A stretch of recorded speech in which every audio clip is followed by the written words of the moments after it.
ഉള്ളവരെ, നമ്മുടെ ഈ യോഗത്തിൻ്റെ അധ്യക്ഷൻ, ഈ യോഗത്തിൽ പങ്കെടുത്ത വിശിഷ്ടാതിഥികൾ പലരും ഇപ്പോൾ വേദിയിലില്ല. എല്ലാ കുടുംബാംഗങ്ങളും എല്ലാവർക്കും കർത്താവായ യേശു ക്രിസ്തുവിൻ്റെ ധന്യമുള്ള നാമത്തിൽ ഞാൻ സ്നേഹവന്ദനം അറിയിക്കുന്നു. ഏതാണ്ട് 30 വർഷങ്ങൾക്ക് മുൻപ് ഇവിടെ നടന്ന കുടുംബയോഗത്തെക്കുറിച്ച് നേരത്തെ പറഞ്ഞു കഴിഞ്ഞു.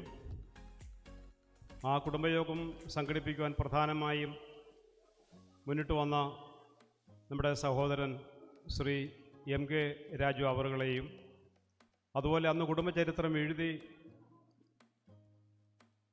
നമുക്ക് കൈമാറിയ എൻ്റെ പിതാവ് പാസ്റ്റർ MJ ജോസഫ് അവറുകളെയും നാം ഈ സമയത്ത് പ്രത്യേകം ഓർക്കേണ്ടതുണ്ട്. ആദ്യമായി ഞാൻ അവർക്ക്, പ്രത്യേകിച്ച് സഹോദരനായ ശ്രീ നമ്മുടെ രായച്ചൻ എന്ന് വിളിക്കുന്ന സഹോദരൻ MK രാജു അവറുകൾക്ക് ഞാൻ പ്രത്യേകമായി നന്ദി മുൻകൂറായി പറയുകയാണ്.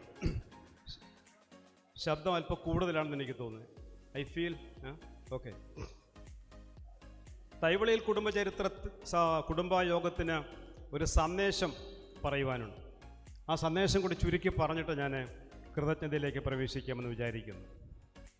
ആ സന്ദേശം ഇതാണ്: കൊഴുവല്ലൂർ CMS സഭയും പള്ളിക്കൂടവും ആരംഭിച്ച അതിൻ്റെ പുറകിലെ പശ്ചാത്തലമാണ് അതിൻ്റെ സന്ദേശം എന്ന് പറയുന്നത്.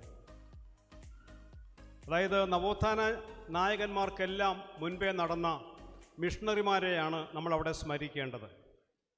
നവോത്ഥാന നായകന്മാരായി നമ്മൾ കരുതുന്ന ശ്രീനാരായണ ഗുരു 1888 അരുവിപ്പുറത്ത് ശിവപ്രതിഷ്ഠ നടത്തുന്നതിനും 30-ൽ പരം വർഷം മുൻപാണ് കൊഴുവല്ലൂർ CMS പള്ളിയും പള്ളിക്കൂടവും ആരംഭിച്ചത്. അത് നവോത്ഥാന ചരിത്രത്തിൽ നമ്മൾ ഓർത്തിരിക്കേണ്ട സുപ്രധാനമായൊരു സന്ദേശമാണ്. നമ്മളെല്ലാവരും വിചാരിക്കുന്നത് ഇപ്പോൾ നവോത്ഥാന നായകന്മാരായി കരുതപ്പെടുന്ന ശ്രീനാരായണ ഗുരു, അയ്യൻകാളി തുടങ്ങിയ മഹാത്മാ അയ്യൻകാളിയെ ഞാൻ വിസ്മരിക്കുകയല്ല. എന്നാൽ ഇവർക്കെല്ലാം മുൻപേ നടന്നത് മിഷണറിമാരാണ്, മിഷണറി പ്രസ്ഥാനങ്ങളാണ്. നമ്മുടെ SCRTയുടെ പാഠപുസ്തകത്തിൽ രേഖപ്പെടുത്തിയിരിക്കുന്ന ഒരു വരി ഞാൻ ഈ സമയത്ത് നിങ്ങളെ ഓർപ്പിക്കാൻ ആഗ്രഹിക്കുകയാണ്. Christian missionaries gave admission to the students irrespective of caste and religion. This progress in education inspired the social awakening in Kerala. കേരളത്തിലെ സാമൂഹിക നവോത്ഥാനത്തിന് ചാലകശക്തിയായി പ്രവർത്തിച്ചത്, ഇൻസ്പിറേഷൻ പകർന്നത് മിഷണറിമാരുടെ വിദ്യാലയങ്ങളാണ് എന്നാണ് നവോത്ഥാന ചരിത്രത്തിൽ സ്വർണ്ണലിപികളിൽ ആലേഖനം ചെയ്യപ്പെടേണ്ട ചരിത്ര യാഥാർത്ഥ്യം. അതിൽ പങ്കാളികളാകുവാൻ തൈവള കുടുംബത്തിലെ പിതാക്കന്മാർക്ക് കഴിഞ്ഞു എന്നുള്ളത് ഈ സമയത്ത് നമ്മൾ സ്മരിക്കേണ്ട പ്രധാനപ്പെട്ട കാര്യമാണ്. ഈ 19-ാം നൂറ്റാണ്ടിൽ നടന്ന നവോത്ഥാനത്തിൻ്റെ കൊടുങ്കാറ്റിൻ്റെ ചെറിയൊരു കാറ്റ് കൊഴുവല്ലൂർ പ്രദേശത്ത് പ്രചരിച്ചു വീശി എന്നുള്ളത് നമ്മൾ അറിഞ്ഞിരിക്കേണ്ട ഒരു യാഥാർത്ഥ്യമാണ്. അമ്പരപ്പിക്കുന്ന ഒരു യാഥാർത്ഥ്യം. ഇന്നത്തെ പോലെ മൊബൈൽ ഫോണോ വാർത്താ മാധ്യമങ്ങളോ ഒന്നുമില്ലാതിരുന്ന കാലത്ത് തൈവളയെ എന്ന് പറയുന്ന ആ കുഗ്രാമത്തിൽ, ഈ കേരളത്തിൽ നടന്ന, തിരുവിതാംകൂറിലും കൊച്ചിയിലും മലബാറിലുമായി പിറന്നു കിടന്ന് ആരംഭിച്ച ഈ നവോത്ഥാനത്തിൻ്റെ സന്ദേശം എങ്ങനെയാണ് നമ്മുടെ പിതാക്കന്മാർ അറിഞ്ഞത് എന്നുള്ളത് ഇന്നും അമ്പരപ്പിക്കുന്ന ഒരു യാഥാർത്ഥ്യമാണ്. നമ്മളിവിടെ ഓർക്കേണ്ടത് അവരുടെ ദീർഘവീക്ഷണം. കേരളീയ സമൂഹം ഒന്നടങ്കം മാറ്റത്തിലേക്ക് പ്രവേശിച്ചപ്പോൾ കൊഴുവല്ലൂരിൻ്റെ കുഗ്രാമത്തിലെ ഈ പിതാക്കന്മാർക്ക് ഈ നവോത്ഥാനത്തിൻ്റെ സന്ദേശം അറിയുവാൻ, അല്ലെങ്കിൽ വിദ്യാഭ്യാസത്തിലൂടെ ആരംഭിച്ച ഈ സന്ദേശം അറിയുവാൻ എന്തായിരുന്നു മാധ്യമം? ഒന്നുകിൽ മിഷണറിമാർ അവരെ സമീപിച്ചിരിക്കാം, അല്ലെങ്കിൽ പിതാക്കന്മാർ കോടുകുളഞ്ഞിയിലും മാവേലിക്കരയിലും നമ്മുടെ ഏറ്റവും അടുത്ത പ്രദേശം നടന്നതായ നവോത്ഥാനത്തെക്കുറിച്ച് അവരറിഞ്ഞിരിക്കാം. നമുക്ക് വ്യക്തമായിട്ട് അറിയത്തില്ല. എന്തായിരുന്നാലും നമ്മുടെ തൈവളയിൽ കുടുംബത്തിന് അഭിമാനകരമായ ഒരു കാര്യമെന്ന് പറയുന്നത് തിരുവിതാംകൂറിൽ ആരംഭിച്ച നവോത്ഥാനത്തിൻ്റെ പങ്കാളികളാകുവാൻ, ആ സന്ദേശം ഏറ്റെടുത്ത് ഈ പ്രദേശത്ത് വിദ്യാഭ്യാസ പ്രവർത്തനങ്ങൾ ആരംഭിക്കുവാൻ, അതുപോലെ തന്നെ ആത്മീയ നവോത്ഥാനത്തിന് പിന്തുണയേക്കുവാൻ അവർക്ക് കഴിഞ്ഞു എന്നുള്ളതാണ്. നമ്മുടെ തൊട്ടടുത്ത് കാണുന്ന CSI പള്ളിയും ആ ശവക്കോട്ടയും ആ സ്ഥലത്താണ് ആദ്യമായി CMS പള്ളി ആരംഭിച്ചത്. അത് ഇവിടെ ഉണ്ടായിരുന്ന നമ്മുടെ ഡോക്ടർ ബാബുജിയുടെ പിതാമഹി തൈവളയിൽ കുടുംബത്തിൽ നിന്നും കൊടിക്കുന്നിലേക്ക് വിവാഹം കഴിച്ചു വിട്ട അമ്മച്ചിക്ക് കൊടുത്ത സമ്പാദ്യം, ആ വസ്തു മിഷണറിമാർക്ക് സൗജന്യമായി കൊടുത്ത സ്ഥലത്താണ് നമ്മുടെ തൊട്ടു മുമ്പിൽ കാണുന്ന ശവക്കോട്ട, അതിനടുത്ത് കാണുന്ന പള്ളി. ആ യാഥാർത്ഥ്യം നമ്മൾ മറന്നു പോകരുത്. മിഷണറിമാർക്ക് സൗജന്യമായി കൊടുത്ത ആ സ്ഥലത്ത് ആരംഭിച്ച പള്ളി തൈവളിയിൽ കുടുംബത്തിൻ്റെ സൗകര്യാർത്ഥം ഇപ്പോൾ നിൽക്കുന്ന സ്ഥലത്തേക്ക് പള്ളിയും പള്ളിക്കൂടവും മാറ്റി സ്ഥാപിക്കുകയായിരുന്നു. ഞാൻ ദീർഘിപ്പിക്കുന്നില്ല. അങ്ങനെ നവോത്ഥാന ചരിത്രത്തിൽ ഇടം പിടിച്ച വ്യക്തികളായിരുന്നു തൈവിളയിൽ കുടുംബത്തിൻ്റെ. ഇത് ഞാൻ വെറുതെ പറയുന്നല്ല, ചരിത്ര യാഥാർത്ഥ്യമാണ്.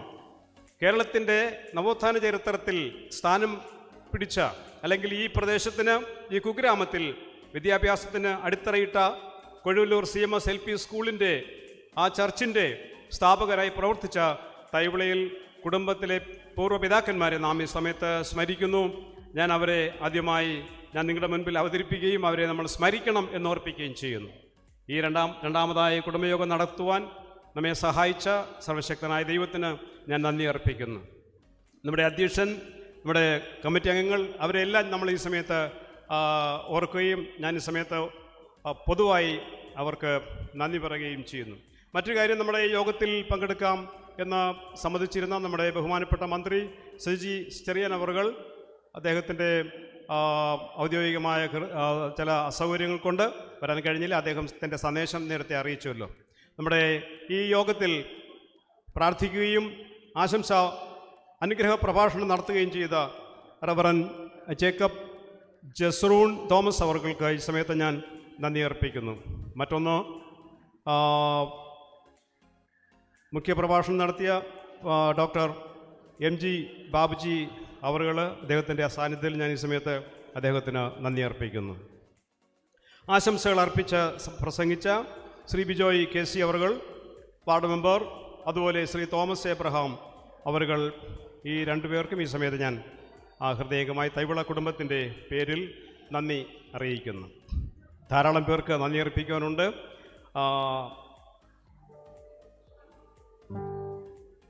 പുസ്തകം ഏറ്റുവാങ്ങിയ, പുസ്തകം പ്രകാശനം ചെയ്യുകയും ചെയ്ത ഡോക്ടർ ബാബുജി അവറുകളെ ഞാനിപ്പോൾ സൂചിപ്പിച്ചു. പുസ്തകം ഏറ്റുവാങ്ങിയ റവറൻ ഷാജു സൈമൺ അവറുകൾക്ക് ഈ സമയത്ത് പ്രത്യേക നന്ദി അറിയിക്കുന്നു.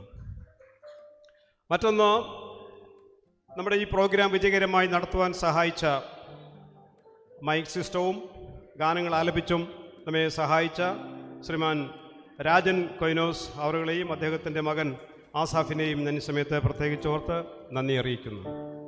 പാട്ടുകൾ പാടുകയും കലാപരിപാടികൾ അവതരിപ്പിക്കുകയും ചെയ്ത കൊച്ചു കലാകാരന്മാരെ ഞാൻ ഈ സമയത്ത് ഓർക്കുകയും നിങ്ങൾക്ക് പ്രത്യേക നന്ദി അറിയിക്കുകയും ചെയ്യുന്നു. ഗാനങ്ങൾ ആലപിക്കുകയും കലാപരിപാടികൾ നടത്തുകയും ചെയ്ത കൂട്ടത്തിൽ എടുത്തു പറയേണ്ട രണ്ട് പേര്,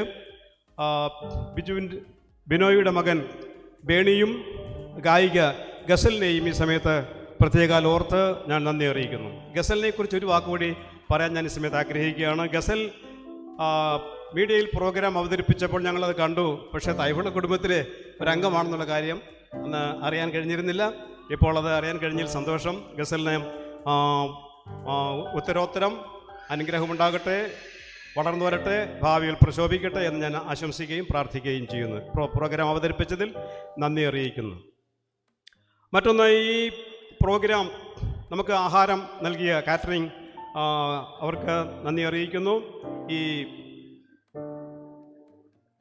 ഈ ഹാൾ നമുക്ക് തന്ന പെൺമണി ശാലയം നർത്തമ ചർച്ചിൻ്റെ ഇതിൻ്റെ ഉടമകൾക്ക് നന്ദി അറിയിക്കുന്നു. മറ്റൊന്ന്, നമ്മുടെ ഈ പ്രോഗ്രാമിന് കോമ്പയറിംഗ് ചെയ്ത് നമ്മളെ പ്രോഗ്രാം വിജയമാക്കി തീർത്ത മിസസ് ജൂലി ഷാജുവിനും മിസസ് ബിജി അവർക്കും ബെനഡിക്റ്റിനും പ്രത്യേക നന്ദി അറിയിക്കുന്നു. ഈ പ്രോഗ്രാം നിങ്ങളാണ് വിജയിപ്പിച്ചത് എന്ന് പറയുന്നതിൽ എനിക്ക് സന്തോഷമുണ്ട്. പങ്കെടുത്ത എല്ലാ കുടുംബാംഗങ്ങളെയും ഞാൻ ഈ സമയത്ത് പ്രത്യേക നന്ദി അറിയിക്കുന്നു. ആരുടെയെങ്കിലും പേര് വിട്ടുപോയിട്ടുണ്ടെങ്കിൽ ഈ സ്റ്റേജ് നമുക്ക് ക്രമീകരിച്ചു തന്ന ഷിജു ചിത്രശാല തുടങ്ങിയ എല്ലാവർക്കും ഞാൻ ഈ സമയത്ത് നന്ദി അറിയിക്കുന്നു.